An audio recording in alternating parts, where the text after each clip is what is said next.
Olá, bom dia, tudo bem com vocês? Por aqui tá tudo ótimo, eu sou Patrícia Calderon e hoje eu tenho o prazer de entrevistar o Dr. Gustavo Malhoca, ele que é médico do exercício e do esporte pela USP e também médico de um timaço importante lá em São Paulo, que é o Palmeiras.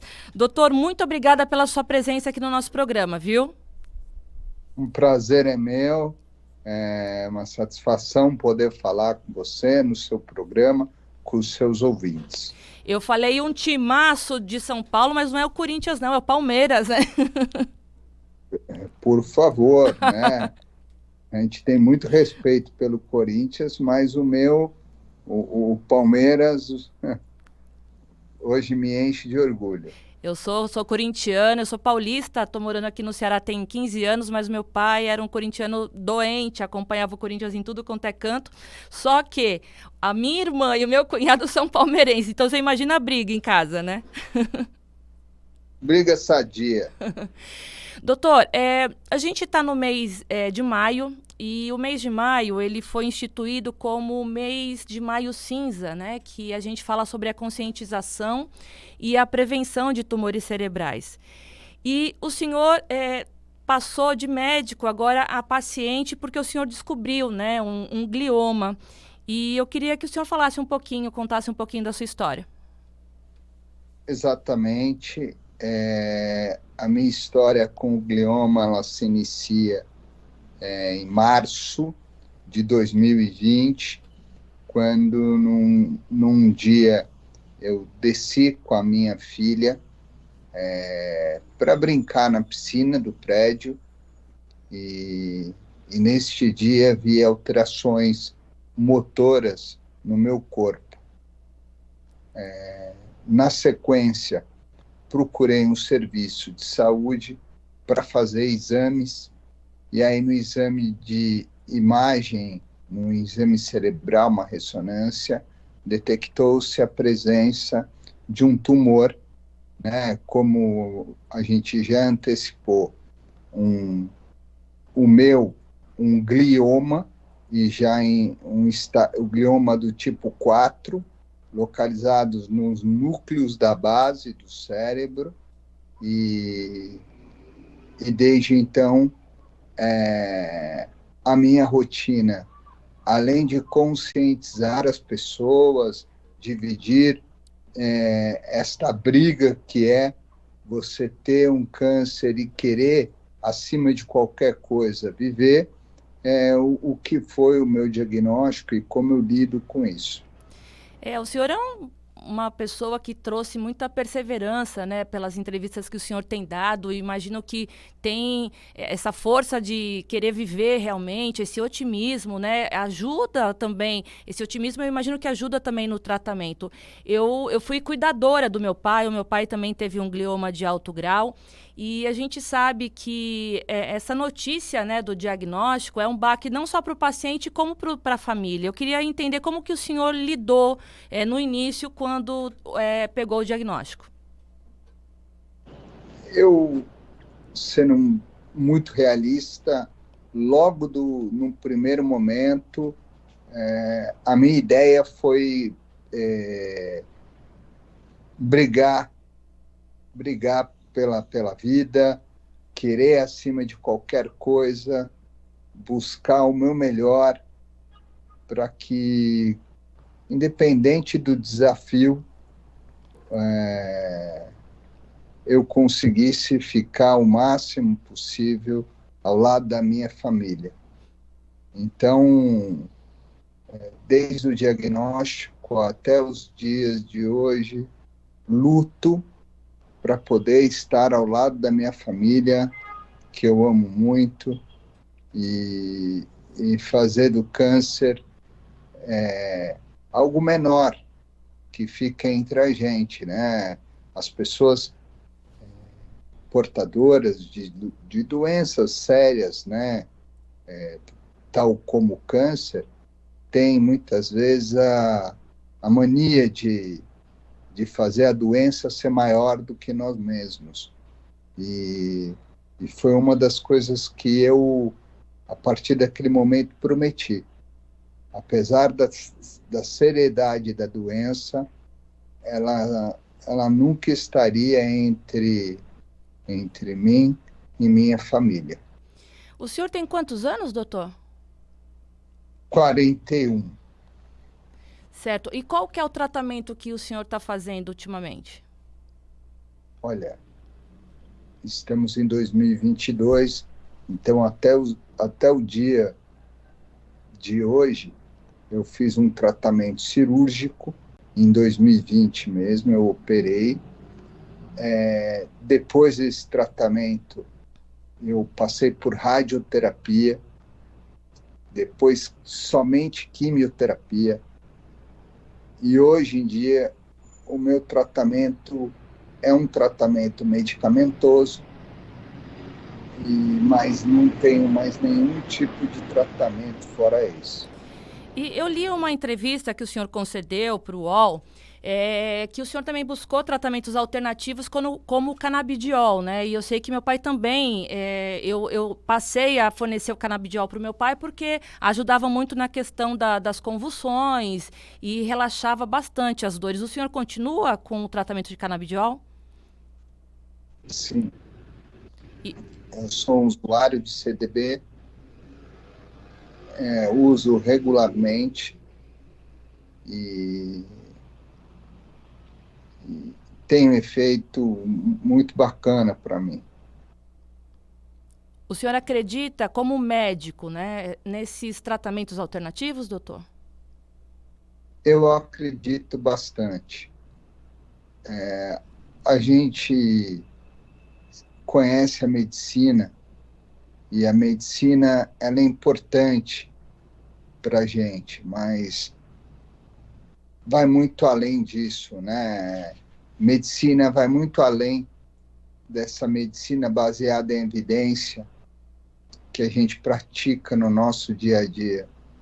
Então, na visão do paciente, no lugar do médico, a gente tem que estar sempre aberto a aprender, aberto a novas práticas, justamente porque a qualquer momento as pessoas podem te surpreender com a terapêutica, com tratamento alternativo.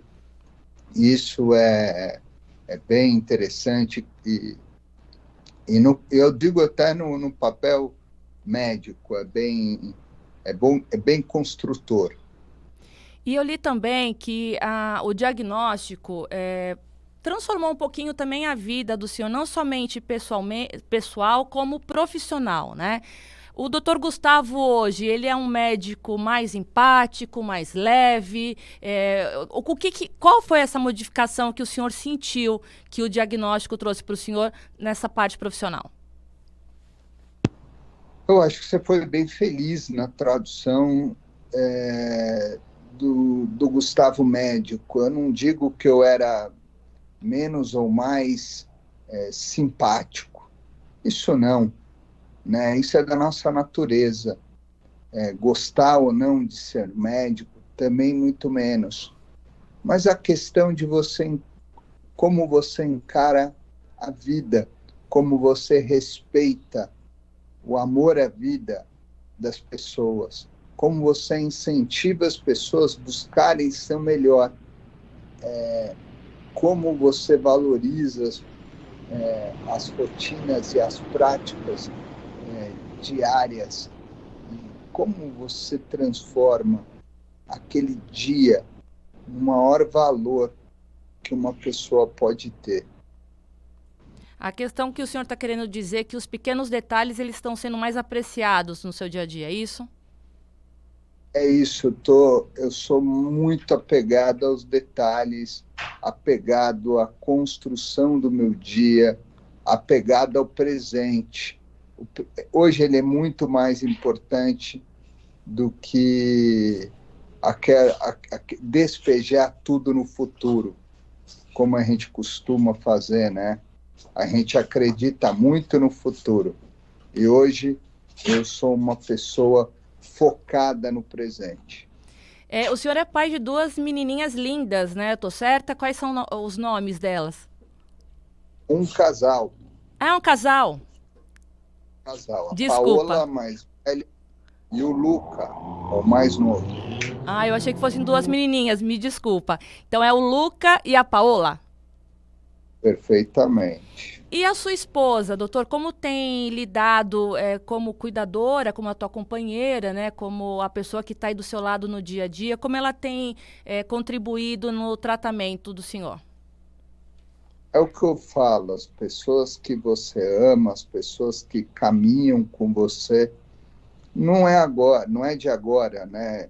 Sempre foi assim, mas a gente costuma dar mais valor diante de dificuldades e, Cronômetro. e o papel da minha Cronômetro. família é isso.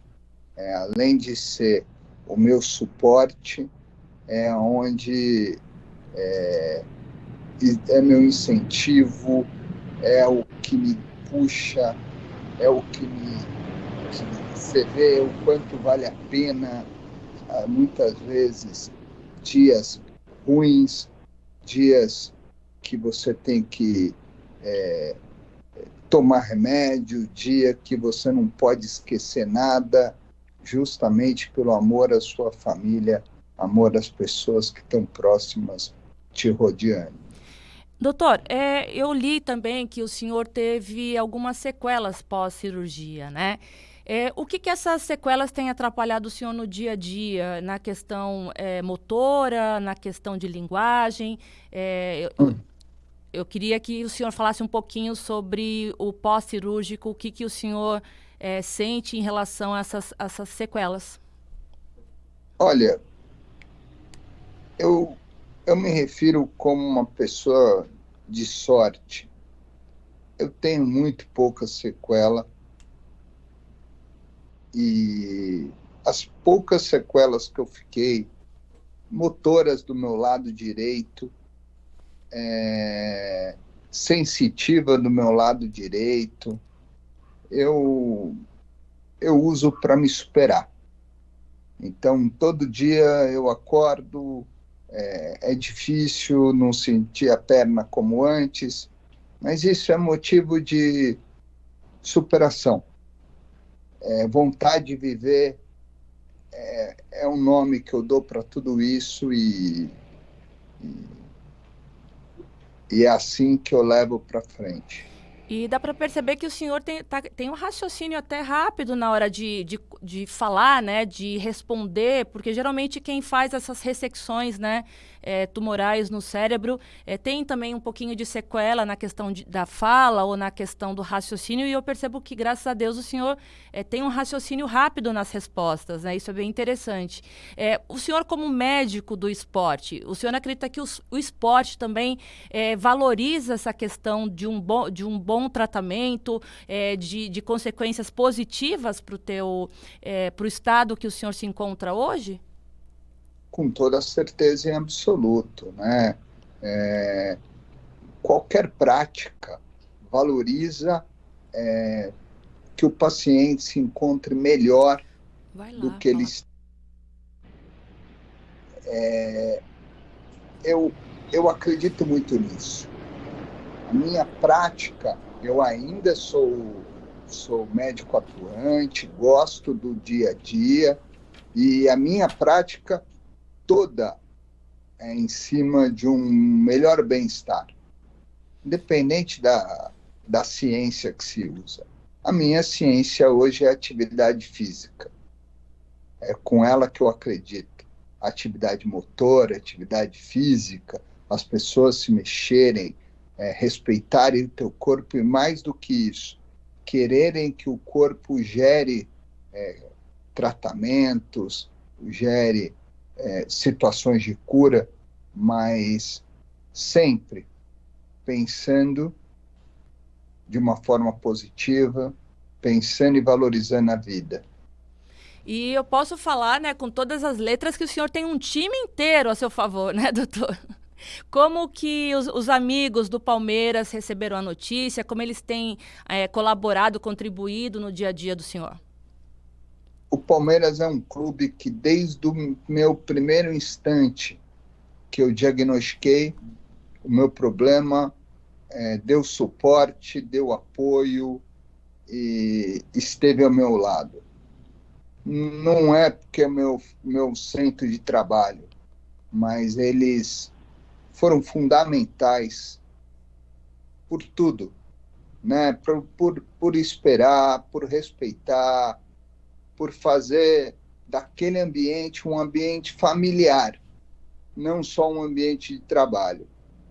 Isso foi extremamente importante para mim, né? Hoje eu continuo como integrante do departamento médico, feliz, trabalhando, me sentindo útil ao lado dos atletas, da comissão técnica, da diretoria, e, ao mesmo tempo, me enchendo de sonhos e querendo buscar cada dia que passa esses sonhos. Doutor, os médicos, cientistas, né, a área da medicina, os profissionais, eles costumam ser mais céticos e práticos, né, até porque a profissão exige isso. Mas eu li também que o senhor conheceu também agora esse lado de fé, estando do outro lado como paciente, né? Esse despertar da fé para o senhor tem sido positivo? O senhor tem se apegado em quê para poder lidar com tudo isso? Porque, embora esteja tudo bem com o senhor, é um diagnóstico que traz adversidades no dia a dia, eu imagino, para o paciente, né? Então, eu queria entender esse lado do senhor, como que o senhor tem desenvolvido. Eu acho que, antes de qualquer coisa, como você disse, é saber que estamos aqui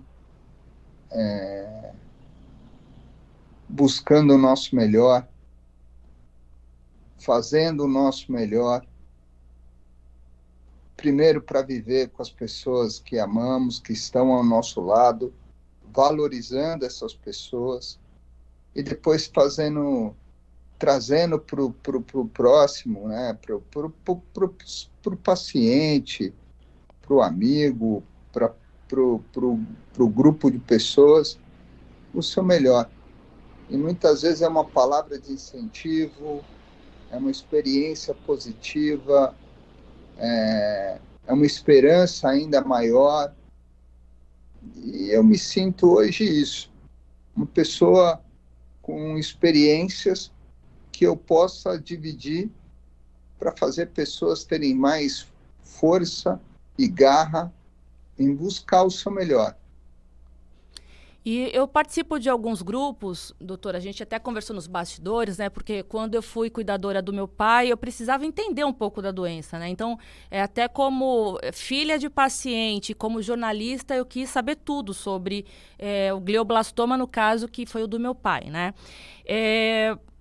Eu estudei muito, li muito sobre terapias alternativas, sobre pesquisas que estão super avançadas, embora em 100 anos não tenha tido nada que realmente fosse direcionado ao combate dos tumores cerebrais. Mas eu queria entender se o senhor está otimista com pesquisas sobre imunoterapias, né, tratamentos alternativos, como o canabidiol. Tem também o álcool perílico, que é uma substância que está sendo estudada no Rio de Janeiro, que é a base de frutas cítricas, que o paciente, ao inalar essas frutas também, esse líquido ajuda também até na diminuição de alguns tipos de glioma.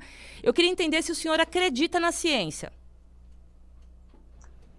Poxa vida, claro que acredito todos os meus dias, com muita força, que a ciência, primeiro, né, a ciência baseada em evidência científica, ela é importante, mas também nessa ciência que todos os dias a gente busca na natureza nossa, né, eu acredito muito. Doutor, eu vou chamar um pequeno intervalo, mas a gente continua o bate-papo no segundo bloco, pode ser? Pode. Só que aqui não tem hino do Palmeiras não, tá? Eu vou para um rápido intervalo e volto daqui a pouquinho. Até já.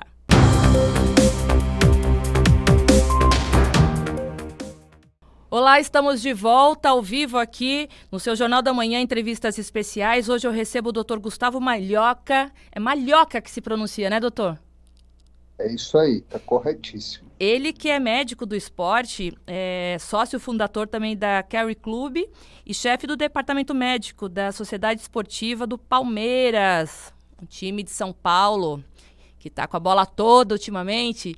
Doutor, a gente brincou um pouquinho no início, né, falando que essa questão do amparo de amigos, de familiares, e todo esse amor que o senhor deve estar recebendo, né, não por piedade ou por pena, mas por saber que o senhor tem pessoas que gostam do senhor e querem o senhor por perto, né? Isso dá energia para o senhor a todos os dias, acordar cedo, ir para trabalhar e, ao mesmo tempo, tratar, no caso do câncer, e ainda se dividir como pai, como marido. Como que é essa rotina? É o que você falou, né? A sua energia maior é a energia de você querer estar ao lado das pessoas que você ama.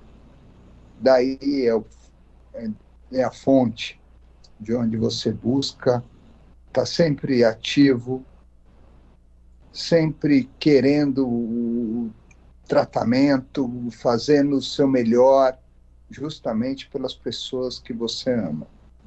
Então você descobre que o amor pelo próximo não é amanhã, é hoje. A gente hoje tem que fazer o nosso melhor, dar o nosso melhor para poder receber.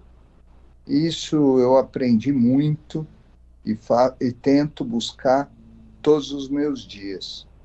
Doutor, a alimentação do senhor mudou? A gente sabe que os pacientes oncológicos, né, eles precisam estar bem, né, organicamente, né, a gente fala, cortando alguns elementos aí que não fazem muito bem para a saúde, nem dos pacientes oncológicos e também das pessoas que não têm o câncer, mas eu queria entender se o senhor modificou algo no seu cardápio, o senhor que já é um médico direcionado ao esporte, eu imagino que tem essa preocupação com a alimentação também. Olha, eu restringi ainda mais a ingesta de alimentos ricos em açúcares, né? Então, eu tento restringir ao máximo o que a gente chama de carboidrato de alto índice glicêmico, que é aquele carboidrato que gera pico de insulina. Eu tento fazer com que minhas células não tenham que o tempo inteiro interpolar picos picos de glicemia através da secreção da insulina. Eu tento manter minha insulina o mais baixo possível. E aí, essa é a minha alimentação. Não faço nenhum tipo específico, né? As pessoas tentam rotular o tipo de dieta que você faz. Não é a minha característica. A minha maior característica é não buscar rotular a saúde, e sim buscar o melhor da minha saúde. O açúcar, se for ver bem, não é bom para ninguém, né, doutor? Então, para viver mais saudavelmente, o açúcar refinado branco deve ser realmente... Eu deletei da minha casa, meus filhos também não... O açúcar branco refinado não está dentro de casa. É evidente que criança quer comer um docinho aqui, outro acolá, mas a gente tenta também inserir doces mais saudáveis, né? Porque realmente o açúcar faz mal. Agora, para o paciente oncológico, o açúcar, ele traz que tipo de prejuízo? Só para quem está em casa entender. Na verdade, foi se comprovando que a célula cancerígena ela tem maior avidez ao açúcar que a célula normal. Então, à medida que você tem uma dieta rica em açúcar, principalmente esse açúcar, né, de índice glicêmico elevado, você está favorecendo o metabolismo de células cancerígenas. E, doutor, Além do açúcar, né, o carboidrato no geral, muitos pacientes e cuidadores, o senhor falou que é contra essas dietas malucas, cetogênicas, até porque o paciente oncológico ele também precisa de energia, né? Então, essas dietas mais radicais, elas podem atrapalhar o tratamento? Eu queria que o senhor respondesse como médico. Olha, eu respeito muito, mas no meu caso, eu percebi exatamente isso. Quando se rotula, a melhor é tal, tal, tal, você muda muito as características das pessoas. Tem pessoas que se adaptam muito facilmente a determinado tipo de dieta. Tem outras que precisam de grandes modificações. Então, o que importa é você buscar a sua melhor versão para justamente estar combatendo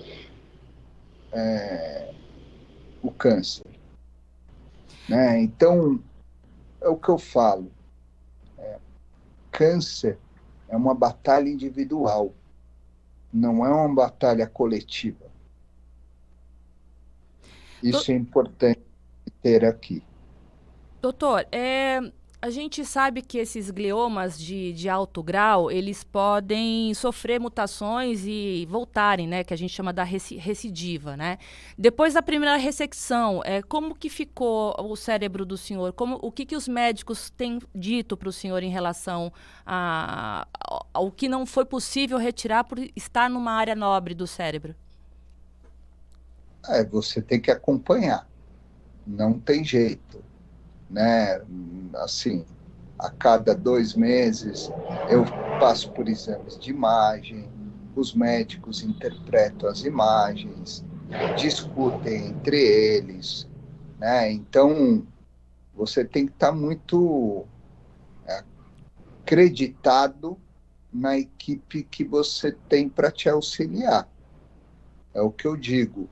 Eu não sou médico de mim mesmo, né? Eu tenho uma equipe do qual eu entrego toda a minha saúde e eu só ajudo a minha equipe paralelamente. Esse é meu papel. O senhor não dá nenhum pitaco no tratamento, não? Eu imagino que como médico dá vontade, né? De forma alguma. Eu dou pitaco na área da atividade física, que é a minha área, estudo, carrego modificações importantes na minha rotina e o restante discuto com a equipe para entender como eles veem determinadas mudanças na minha rotina. Doutor, a gente sabe que esses tumores cerebrais primários, né, quando não houve, começou em outro órgão do corpo, está diretamente no cérebro, então a gente chama de câncer primário. A gente sabe que não é hereditário. Na família do senhor, o senhor buscou saber essa correlação com o tumor cerebral? O senhor fez algum teste genético? Fiz, claramente, uma preocupação. Sou pai de 2 crianças, queria entender origem e, principalmente, fim, né, desse câncer, vamos dizer assim. E, felizmente, eu sou a primeira linhagem dele dentre os meus entes, e meus filhos não carregaram as mutações que eu tenho, o que me deixou bem aliviado. Qual que é o nome do glioma do senhor, doutor? Glioma do tipo 4, de linha média. Ele está numa área nobre do cérebro, né? Essa área, ela comanda o quê, por exemplo? Eu brinco com as pessoas, né, que gostam de entender um pouco mais. Imagine um vendedor de balões. O meu tumor, ele fica na mão do vendedor de balões. né? Então, é lá profundo no cérebro, fundo. Então, por isso que ele é linha média, porque ele é no meio do cérebro, um pouco mais para esquerda e uma região bem profunda. E qual que é a diferença dele para o glioblastoma? O senhor sabe que também é grau 4? Não, na verdade, o glioblastoma é um nível acima do meu, né? A medicina classifica os gliomas em glioma do tipo 1, 2, 3, 4, glioblastoma, né? É assim que a medicina classifica os gliomas, vamos dizer assim. Doutor, eu queria fazer uma pergunta, mas o senhor fica à vontade para responder, tá? Mas o senhor sentiu medo de partir, sentiu medo de não voltar da cirurgia? Esse sentimento de medo em algum momento aconteceu com o senhor? Olha, se eu falar que eu não senti medo, eu estaria mentindo, né? Eu acho que o ser humano é justamente ter medos, né? Medo de morrer faz parte, é inerente a gente. A questão é que a vontade contrária, a vontade de viver, a vontade de dar um beijo nos filhos, a vontade de dizer eu te amo para a esposa, ela é sempre maior. Então, todos os dias, quando eu vou deitar e eu estou triste, quando a gente está com problema, que os sintomas ficaram mais intensos naquela semana, eu, eu penso muito na minha família, penso muito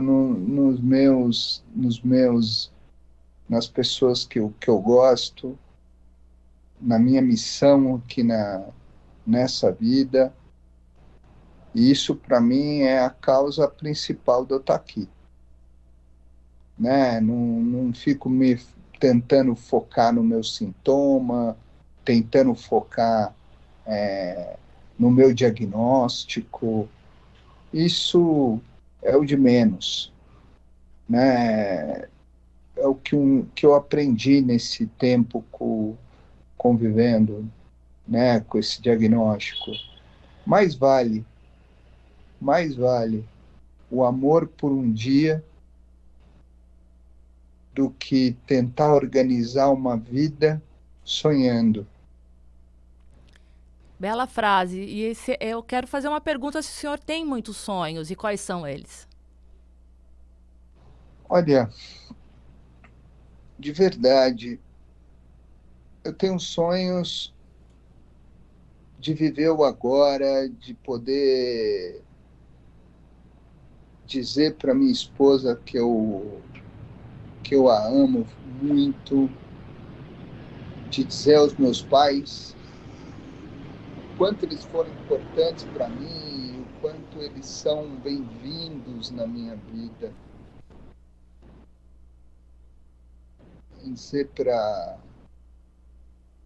minha irmã que ela é importante para mim.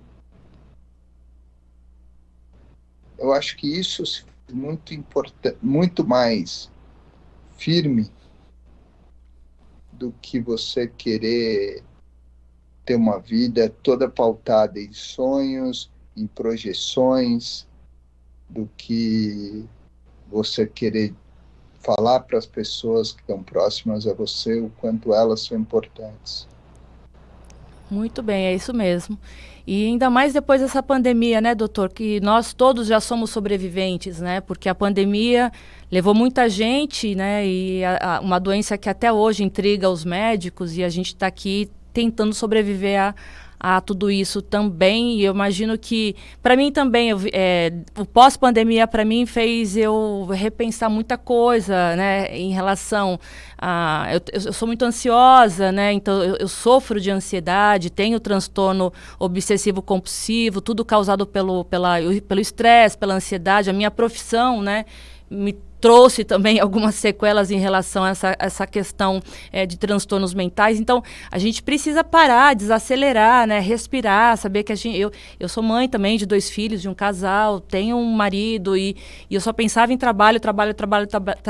Então, eu estou contando um pouquinho disso porque me fez recordar justamente o que a pandemia também trouxe para as pessoas repensarem a vida, né? No caso do senhor, desacelerou um pouquinho também, porque eu imagino que a sua vida profissional como médico deve ser pior do que de jornalista, né? É uma área que tem que estar lá atuante. E o senhor desacelerou um pouquinho para o bem-estar pessoal e familiar?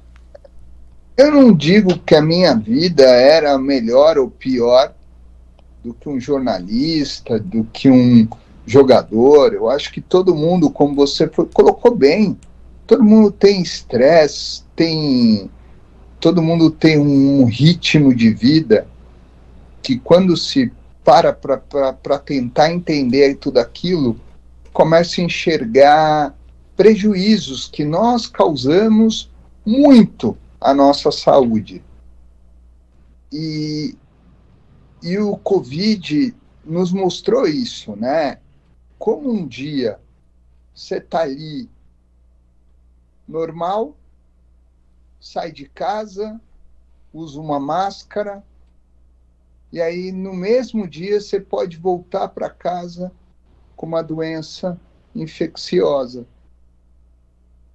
Na sua maioria, ainda bem, as pessoas bem, apesar do estado infectado, mas para outras pessoas com sintomas, com riscos.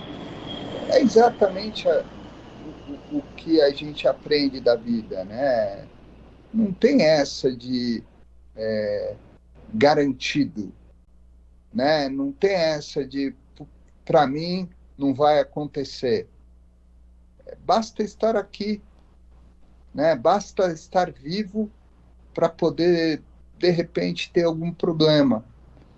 E aí eu conto muito para as pessoas que, apesar de eu ser um médico que fala em saúde, tinha problemas graves, né, em manter minha saúde. Era estressado, dormia pouco, trabalhava muito, e tudo isso, querendo ou não, atuam na hora de construção desses grandes desafios que acabamos tendo que enfrentar.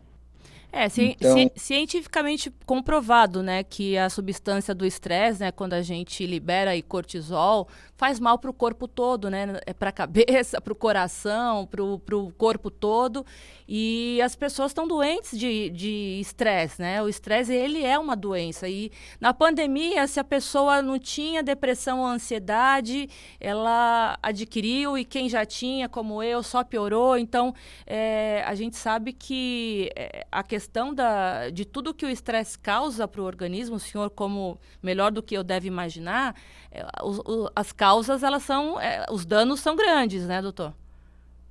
Até o próprio, né, a gente está falando dele, né, do câncer, pelo mês da saúde, e ele com certeza tem uma relação direta com o nosso estilo de vida. Então, sempre buscar um melhor estilo de vida, buscar uma melhor condição de saúde, é uma forma de prevenir, né? E a gente hoje em dia, por todos os meios que a medicina nos oferece, a vida se pauta muito em prevenção. A gente precisa ter isso muito, muito real na nossa cabeça, né? Não dá mais para viver esperando que o diagnóstico nos salve. Quem vai nos salvar é pensar de forma preventiva. Nessa escala, nessa pirâmide de prevenção, que eu acho que é tudo realmente, né, para vários casos, não só para... A gente está falando do mês de maio cinza, né, que é a conscientização de tumores cerebrais, mas a gente sabe que a prevenção para vários tipos de doença, ela pode minimizar o tratamento lá na frente, né, doutor? Qual que é essa pirâmide que o senhor colocaria? Atividade física, uma boa alimentação? O que o senhor coloca nessa pirâmide para poder ter uma melhor qualidade de vida e aí conseguir fazer prevenção para doenças chatas, né, e perigosas e graves, enfim? Ótimo. Eu falo com meus pacientes que a base dessa pirâmide é uma mão cheia espalmada na nossa mesa. Então, o ouvinte, quem está nos assistindo nas mídias sociais, abre bem a mão, espalma ela e o dedão da mão é atividade física.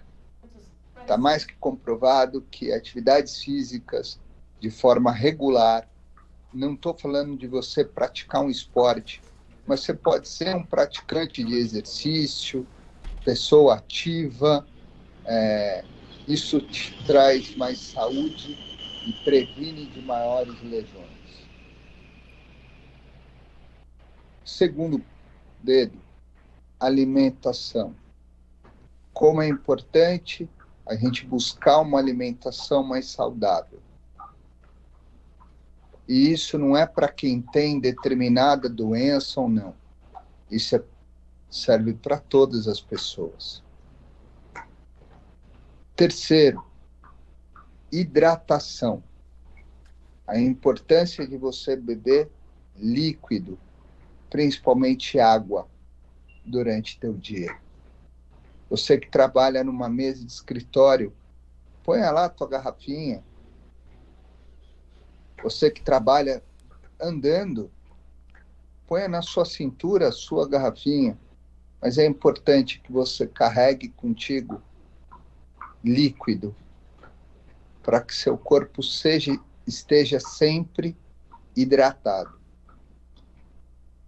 E, ao mesmo tempo, nessa mesma linha, se você gosta de se divertir, e isso envolve o uso de bebidas alcoólicas, use de forma moderada. Não abuse. O quarto dedo, sono. Higiene do sono. Procure dormir 7 a 8 horas por noite. Dormindo num lugar arejado, um lugar confortável, onde teu corpo consiga, de fato, se recuperar e renovar as energias do dia seguinte. E quinto, cuide da sua saúde mental. É extremamente importante que as pessoas cuidem da cabeça. Então, se divirtam, sim, mas sempre com parcimônia, sem excessos, sem ir no seu limite, justamente saúde para o seu dia a dia, para a sua rotina. Doutora, a gente está no final. O que eu falo. Desculpa, pode falar. É o que eu falo para todas as pessoas. A base da sua pirâmide é fundamental para a construção da sua qualidade de vida. Perfeito. A gente está no finalzinho, foi um prazer conhecer o senhor. Eu já tinha lido a história do senhor em várias mídias, né? Eu me identifiquei demais, até por conta do que eu vivi também, né? Como cuidadora do meu pai.